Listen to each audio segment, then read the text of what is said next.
साहेबांवर अत्याचाराच्या घटना असतील, इव्हन आपण बदलापूरच्या घटनेमध्ये बघितलं की एका 4 वर्षाच्या 5 वर्षाच्या मुलीवरती अत्याचार झाला, त्यांना तक्रार नोंदवताना देखील सगळ्या लोकांनी एकत्र येऊन आंदोलन केल्यानंतर ती तक्रार नोंदवल्या गेली। म्हणजे एका महिलेला पोलीस स्टेशनला गेल्यानंतर तक्रार नोंदवताना देखील अनेक संकटांना सामोरे जावं लागतं। जर तिथे राजकीय दबाव असेल तर त्या तक्रारी घेतल्या जात देखील नाही।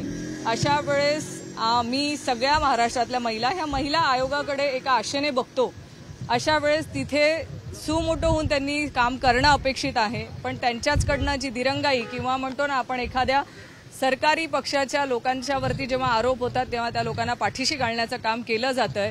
असे होऊ नये आणि महिलांना न्याय मिळावा, त्यांच्या तक्रारी ह्या लवकरात लवकर नोंदवण्यात याव्या। पोलीस स्टेशनमध्ये त्यांना 1.5 दिवस 2-2 दिवस थांबण्यात येऊ नये, तो त्रास त्यांना जातो। वैष्णवी हगवणेंच्या केसमध्ये तुम्ही बघितलं असेल तर 1.5 दिवस त्याच्या आई वडिलांना तक्रार नोंदवण्यासाठी पोलिसांकडनं मज्जाव करण्यात आला होता। म्हणजे त्याचं उत्तर अजूनही कोणी दिलेलं नाहीये की 1.5 दिवस का लागला, वैष्णवी हगवणेंच्या मृत्यू प्रकरणी केस का नोंदवल्या गेली नाहीत, त्या केसमध्ये अजूनही जे कलम लागायला हवे होते ते कलम का लागण्यात आले नाही, अजूनही सौम्य प्रकारचे कलमच का आहेत, असे अनेक प्रश्न आहेत। म्हणजे इथे पॉलिटिकली नेक्सस आहे हे आम्ही ओरडून सांगतोय, पण या सगळ्या गोष्टींमध्ये मुद्दाम दुर्लक्ष होतंय।